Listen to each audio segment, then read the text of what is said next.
Ada orang di jagat TikTok ini yang bilang kalau mental health itu sampah. Dan ini untuk info aja, gue nggak berniat untuk menjatuhkan siapapun dan juga nggak mesti pendapat gue adalah benar. Tapi di sini gue akan membahas kalimat ini melalui sudut pandang secara psikologis. Sebetulnya itu adalah video lama, tapi booming kembali saat ada mbak-mbak aktivis mental health yang react video itu. Kalau menurut sudut pandang mas-mas yang tadi, mungkin benar menurut takaran dia. Dan juga menurut mbak-mbak yang komen sebagai aktivis mental, dia juga benar menurut sudut pandang dia. Tapi di sini gue akan menjabarkan sebagai seorang yang sedikit atau banyaknya tahu tentang kondisi mentalitas seseorang. Gue harus menyampaikan bahwa manusia itu punya kadar coping stress yang berbeda-beda. Jadi gampangannya begini buat kalian yang belum tahu apa itu coping stress. Coping stress itu adalah kemampuan seseorang untuk menerima kadar stres yang diterima oleh lingkungan sekitar dia.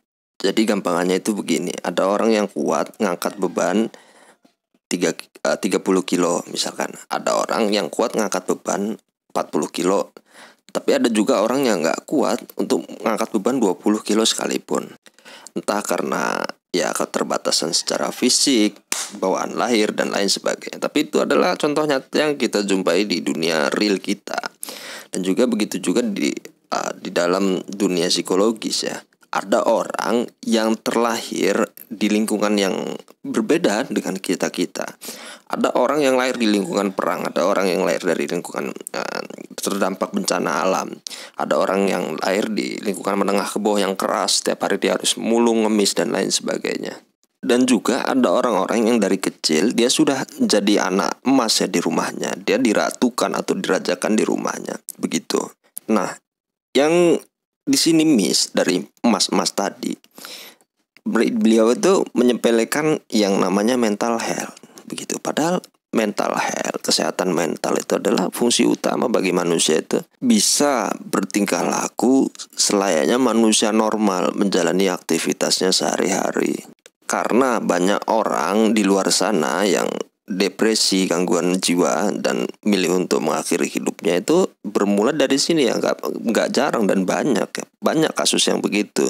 Dan itu ada juga tahapan-tahapannya. Jadi orang itu nggak mungkin dia ada masalah sepele kecil langsung bunuh diri, enggak. Tapi itu ada akumulasi sampah-sampah yang masuk ke dalam diri dia sehingga tertumpuk dan kemudian lambat laun dia akan meledak begitu ya. Dan terus yang jadi problem di mana? Nah, yang jadi problemnya itu adalah kita itu seringkali itu gak bisa memahami orang lain. Kita hanya menuntut pemahaman kita itu bisa untuk dipahami orang lain tanpa kita mau tahu sebenarnya orang lain itu kondisinya ada di kondisi apa gitu, ada di level mana kondisi dia begitu.